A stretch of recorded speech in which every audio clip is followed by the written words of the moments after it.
প্রতিমন্ত্রী পলকের ঘোষণা ২৪ ঘন্টায় চাঁদাবাজি বন্ধ।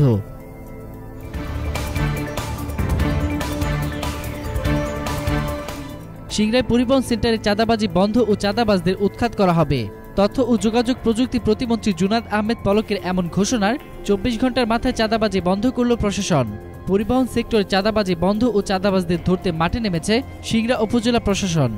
গতকাল বিকেল ৫টায় সিংড়া উপজেলার নির্বাহী কর্মকর্তা সুশান্ত কুমার মাহাতোর নেতৃত্বে সিংড়া বাসস্ট্যান্ড এলাকা থেকে শ্রমিক কল্যাণ মালিকের শ্রমিকদের অবৈধ চাঁদা বন্ধ করে দেওয়া হয়।